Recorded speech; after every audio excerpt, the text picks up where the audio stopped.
tudd Abdoulaye Ndiaye Ngalgou.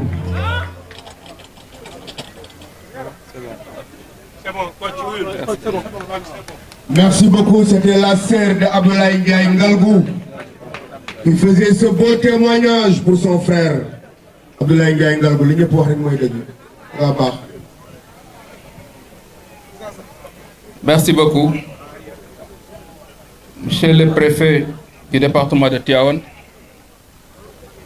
monsieur les représentants du maire de Tivaouane,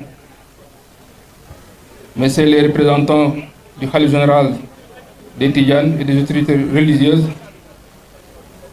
mesdames, messieurs les directeurs et partenaires techniques, monsieur le président du REPTEL Khadim Fall, madame la présidente du RET Aminata Mbaye, messieurs les parrains, chers éleveurs, braves entrepreneurs, chers jeunes, chères femmes de Tivaouane, chers invités, assalamu alaikum. C'est un honneur immense, une responsabilité lourde d'être choisi comme parrain de cette phase de l'élevage et de l'entrepreneuriat. Je ne viens pas parrainer une cérémonie, je viens parrainer une ambition, celle de faire de Tivaouane un pôle économique majeur du Sénégal, enraciné dans ses traditions et tourné vers l'avenir. À nos braves éleveurs de Tivaouane, vous êtes les gardiens d'un patrimoine. Le mouton, la vache, la chèvre, ce n'est pas seulement du bétail. C'est notre tabaski, notre gamme, c'est notre économie. Mais je vous l'ai dit, l'élevage de subsistance doit devenir l'élevage de puissance. Regardez autour de vous. Tivaouane a la terre, l'eau, les hommes. Pourquoi importer ce que nous pouvons produire? Pourquoi nos jeunes doivent-ils quitter la terre pour chercher un avenir ailleurs? Ma vision pour l'élevage à Tivaouane, c'est le plan Liggéeyal Tivaouane. Sur l'axe 1, je compte moderniser pour produire plus. Nous créerons la maison de l'éleveur de Tivaouane, un guichet unique avec vétérinaire communal, aliments subventionnés, et formation en technique d'embauche et d'insémination, fini les pertes, place au rendement. Sur l'axe 2, ce qu'on transformer pour gagner plus. Nous construirons un abattoir moderne municipal, hors normes avec chambre froide. Nous ne vendons plus les animaux sur pied à bas prix. Nous vendrons de la viande, du cuir, du lait. Nous lancerons la laiterie de Tivaouane pour collecter et transformer les laits locaux. Sous l'axe 3, sécuriser le foncier pastoral en mode de partenariat gagnant-gagnant. Nous allons délimiter et sécuriser des couloirs de transhumance et des zones de pâturage avec les communes voisines. L'éleveur et l'agriculteur ne sont pas des ennemis. Ils sont des poumons de Tivaouane. Sous l'axe 4, je compte lancer un fonds communal pour un montant de 500 millions sur les 5 ans. Sur le fonds communal que je lance réservera 30% de ces lignes au projet d'élevage. Achat de géniteurs, forage, clôture, taux de 0% remboursable sur 3 ans. À nos entrepreneurs, à notre jeunesse qui ose, Tivaouane n'est pas une ville dortoir. Tivaouane est une ville d'opportunité. Un entrepreneur, c'est quelqu'un qui transforme un problème en emploi.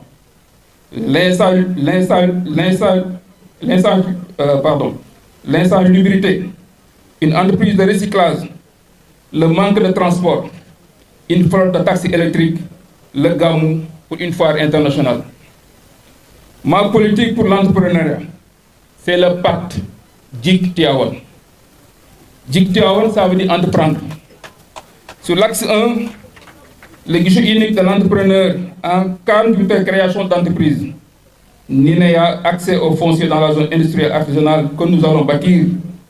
zéro tracasserie. Sur l'axe 2, le fonds communal JIC, 500 millions sur 5 ans pour financer les jeunes et les femmes. Projet de 500 000 à 5 millions avec formation obligatoire en gestion, 50% pour les femmes. Sur l'axe 3, le Made in Tivaouane. Nous créerons le label Tivaouane pour l'artisanat, l'agroalimentaire, le textile. Chaque produit vendu hors de Tivaouane, c'est de l'argent qui rentre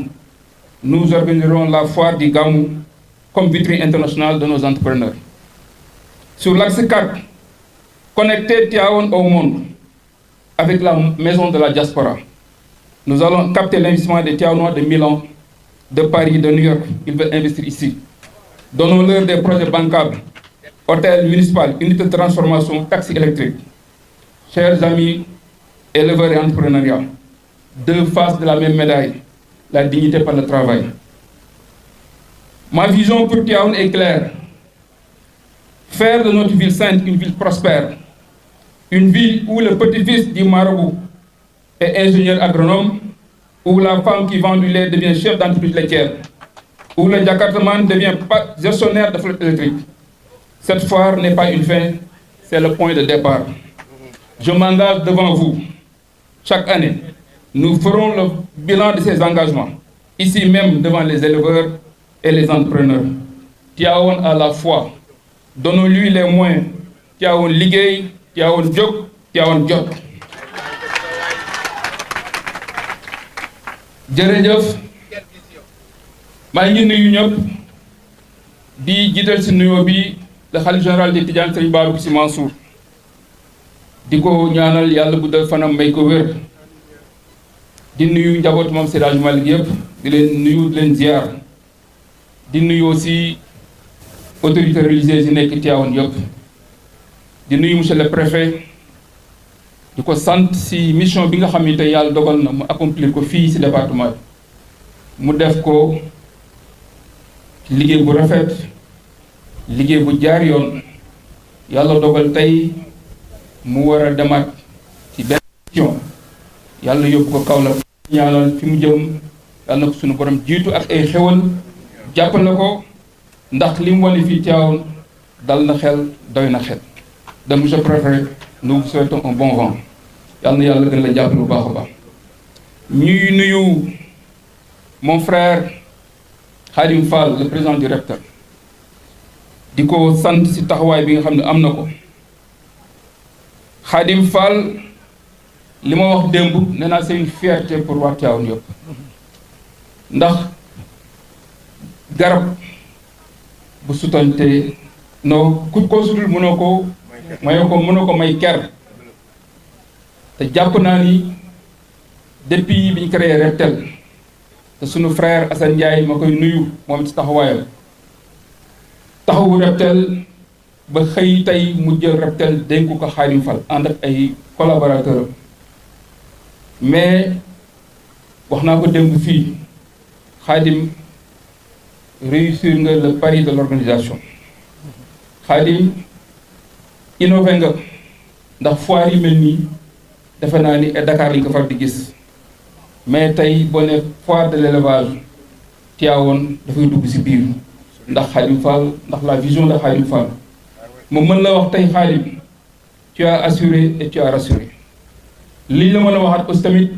mooy innovation bi nga xam ne apporte nga ko ci foire bi muy innovation boo xam ne tey li ma ci gën a frappé mooy système numérisation ak digitalisation bi xam ne andi ngeen ko ci démb dañuy taxaw man ak moom di wax ñu wax ma pour naa joxe la liste des vainqueurs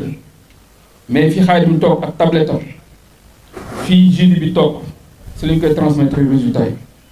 comme ni nga ko waxee àdduna dafay dox monde bi dafay dox donc bu jamono yi dox da ngay ànd ak jamono di dox donc Khadim yaa ngi doxal ñëpp gis nañ ko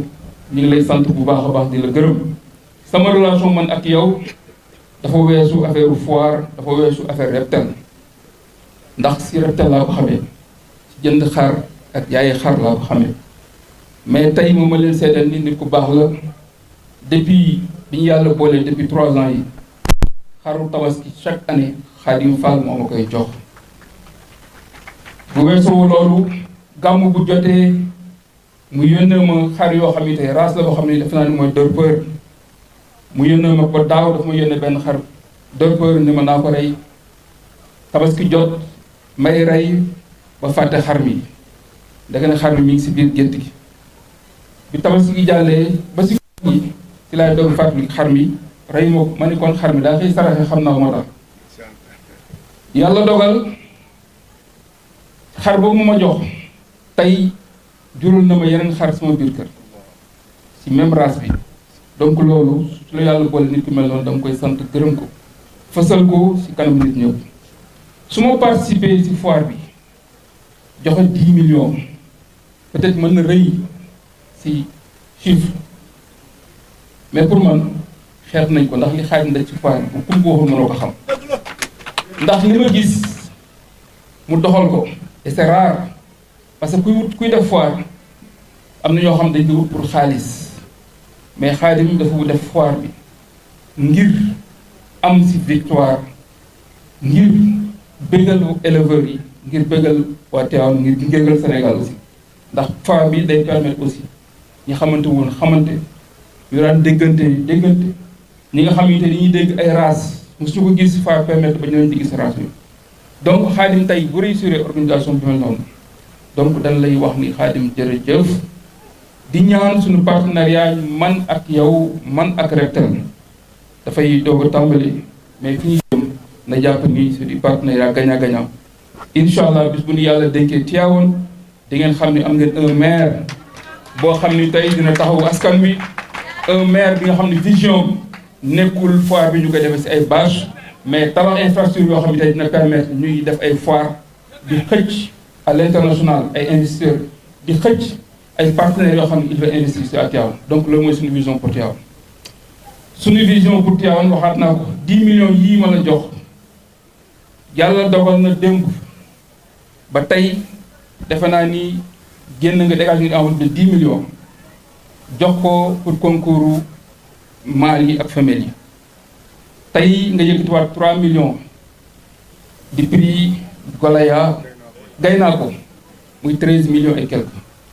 waxuma sax logistique bi pour wàll ni la yow loolu nit defar rek jàpp nañ ni def nga lu raw loolu ci biir foire bi donc loolu moo tax ñun suñu defee 10 millions xeeb nañ ko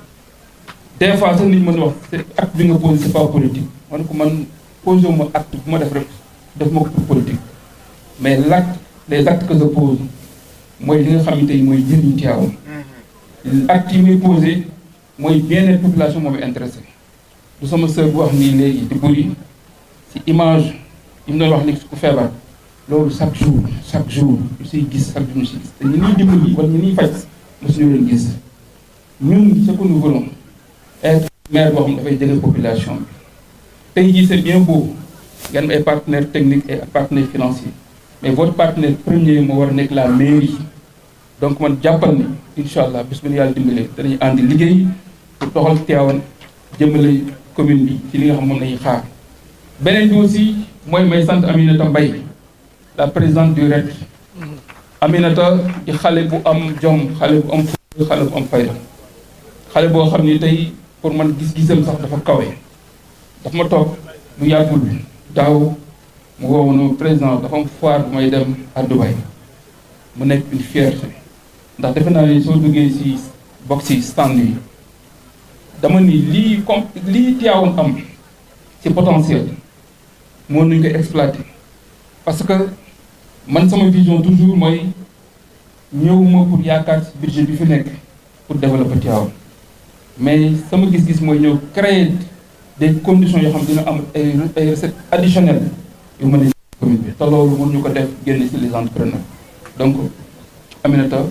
ñu ngi lay sant di la gërëm di la remercier ñëpp di wax waa Tivaouane suñu xol sedd na kontaan nañ ci taxawaay bi démb rek laa koy wax ni ko Khadim ñi fiy ñëw ñëpp ci foire bi en terme d'hébergement nan ngeen leen di gérer mu ni ma ñii dama leen di jël sama kër ñii ñeneen jël leen ñii ñeneen jël leen man ko mais pourquoi pas ñu tabax benn hôtel communal boo xam ne foire yi mel ni dina mën a accueillir gan yi ñuy jot bu gàmmu jotee ñu mën a accueillir parce qu'il y a plus de 4 millions de pèlerins yi ñëw Tivaouane et je pense que loolu yëpp ay ressources additionnelles yoo xam mën na jëriñ mairie donc vision bi bari na bu ñu ko doon wax fii ba suba di fi jóge en tout cas Khadim occasion bi ñu permettre muy waa Rectel ñu ngi sant yàlla bu baax a baax di leen remercier aussi Assane Ndiaye ndax seen ànd bi tamit rafet na ndax yàlla dina jiital nit mu wàcc mu dem taxaw mais Assane seetaanul Khadim mi ngi koy gunge mi ngi koy wétali donc yàlla na yàlla gën a dëggal seen ànd bi maa ngi sant presse bi di sant communicateurs yi di sant ñëpp salaamaaleykum wa rahmatullah. Merci beaucoup. Merci beaucoup. jërëjëf. Monsieur le président André Defar bul dem. gars yi nee nañu. dañoo am.